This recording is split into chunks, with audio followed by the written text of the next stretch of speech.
आतिया हरिचरित सुनाती चली आवा। इस दास के कंठ में सरस्वती चली आवा। हे पारथ के सारथी कोटि तुम्हें प्रणाम। मेरे भी मन की गहो प्रभु अपने हाथ लगा। न जाने कौन से गुण पर,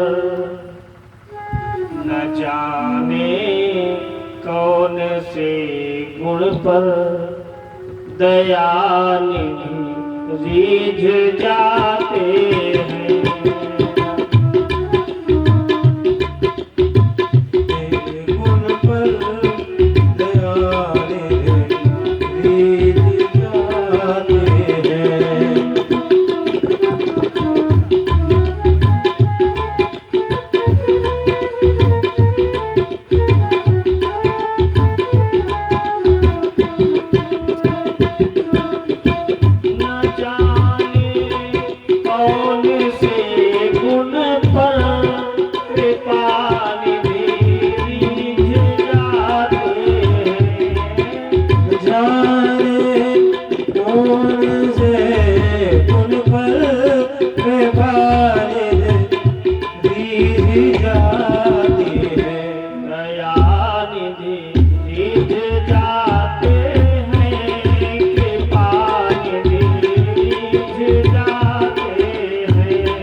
वृंदावन बिहारी लाल की जय हो। यज्ञ पुरुष भगवान की जय हो। शंकर भगवान की जय हो। अनंत सिद्ध घोषित अखिल कोटि ब्रह्मांड नायक भगवान आशुतोष अभरदानी भगवान शंकर के चरणों में माता जगत जननी जगदम्बिका पार्वती के चरणों में सत्संग नमन करते हुए वंदन करते हुए कथा को श्रवण करने से पूर्व 2 बार भगवत नाम संकीर्तन करें और फिर आप लोगों को राम कथा के माध्यम से कुछ कथा श्रवण करवाई जाए। बोले श्यावर रामचंद्र की जय हो। हनुमान जी महाराज की जय हो। गोविंद हरे गोपाल हरे जय जय प्रभु दीन दयाल हरे गोपाल हरे जय जय प्रभु दीन दयाल हरे।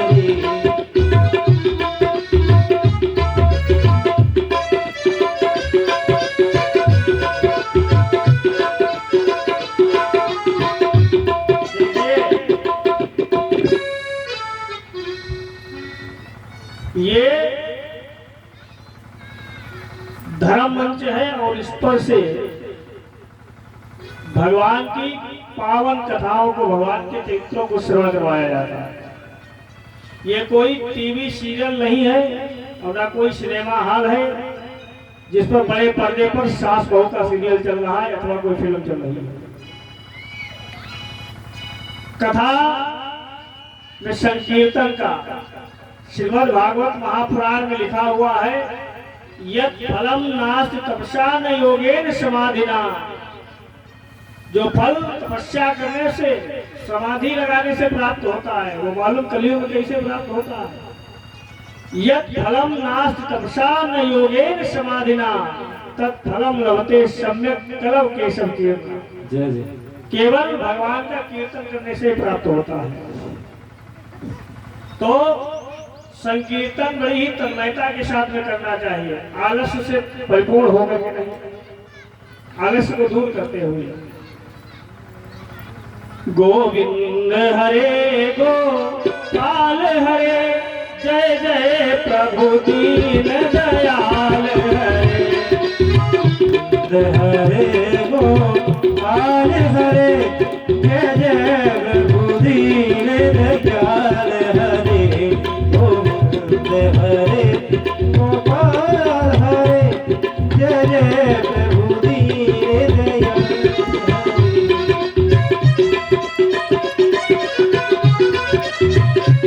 जय जय प्रभु दीन दयाल हरे दीन दयाल हरे जय जय प्रभु दीन दयाल हरे।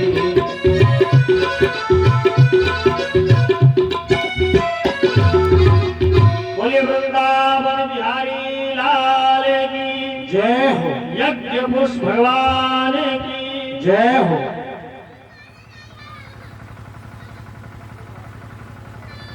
मानस में गोस्वामी जी ने लिखा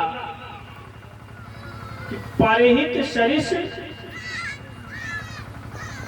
परिहित बस जिनके मन माही तिन कहा कहू कछु दुर्लभ नाही। जय हो। जिनके हृदय में दूसरों के हित की भावना रहती है वो संसार में कुछ भी प्राप्त कर सकते हैं। बात ठीक उस समय की है जिस समय पर लंका के राजा रावण के द्वारा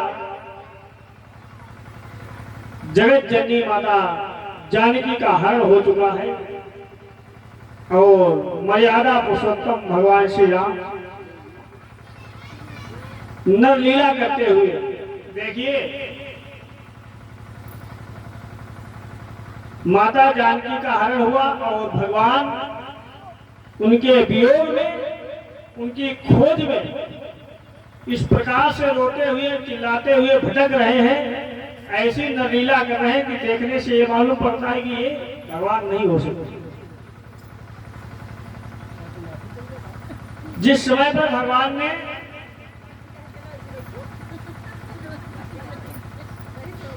अहिल्या का उद्धार किया, परसत रज, अहिल्या गौतम ऋषि की पत्नी एक पत्थर बन चुकी थी।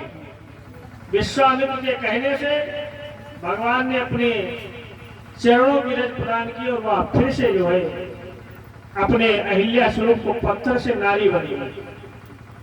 तो जंगल में रहने वाले बाबाओं ने मन में विचार किया कि जब भगवान विवाह कर सकते हैं तो हम लोग भी विवाह करें, हम लोग काहे खाली में जो है भटक रहे हैं। तो सब बाबा लोगों ने विचार किया कि विवाह तो करें, लेकिन हम लोगों की जो है 5 हाथ की दाढ़ी हो गई है, न रहने का न खाने ठिकाना है, अपनी कन्या हम लोगों को देगा। तो 1-2 बाबा लोगों ने कहा चिंता वाली कोई बात ही नहीं है, भगवान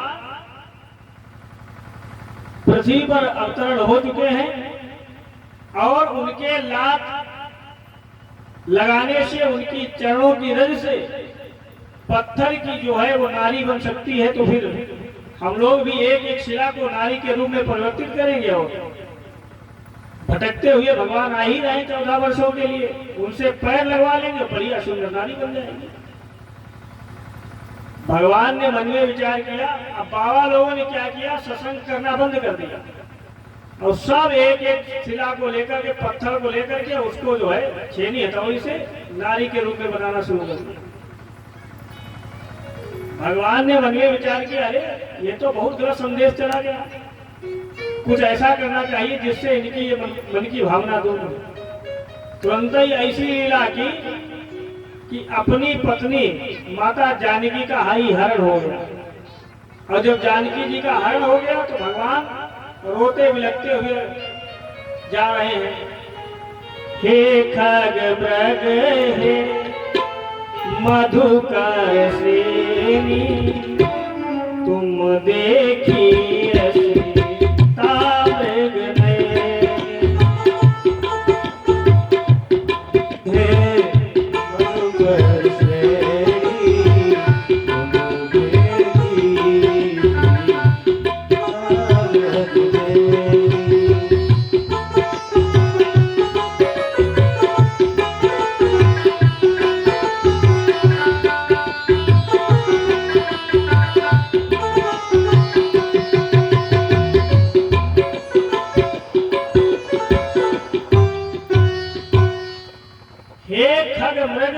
मधुकर श्रेणी, पशु पक्षियों से, पत्तों से पूछते हैं कि आपने मेरी पत्नी को देखा है।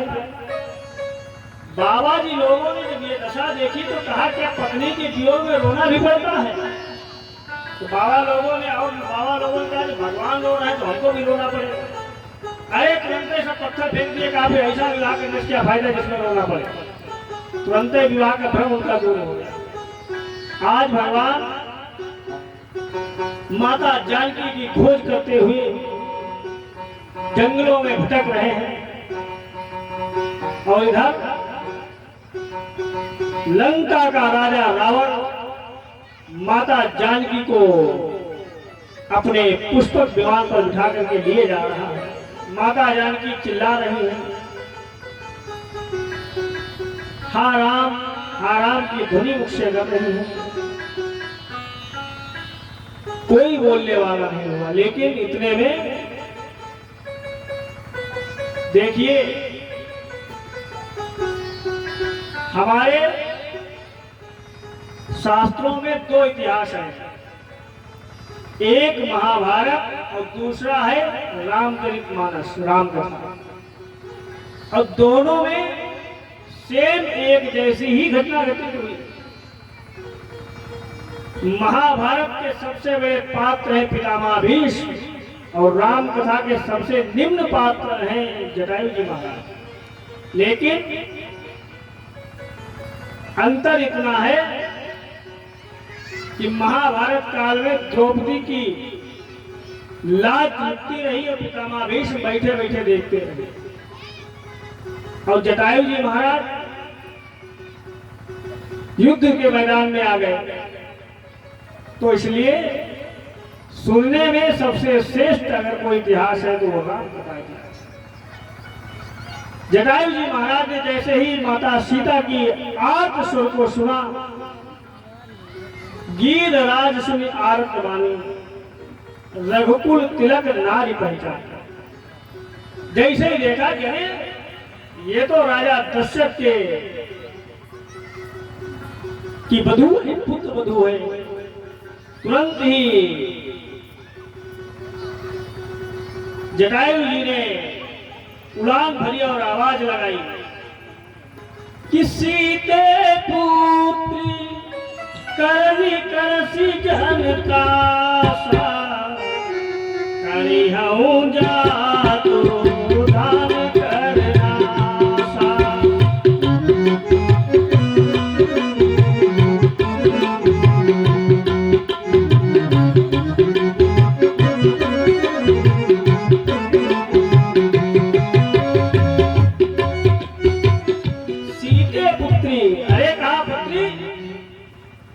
चिंता मत करो, अभी तुम्हारा यह बाप जिंदा है।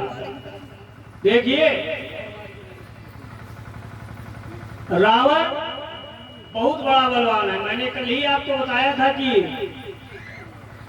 सभी देवता उसके हाथ जोड़ करके आसपास में खड़े रहते हैं, इतना बलवान। फिर भी रावण के पास में अगर साधन है तो जटायु जी के पास में धर्म की साधना है।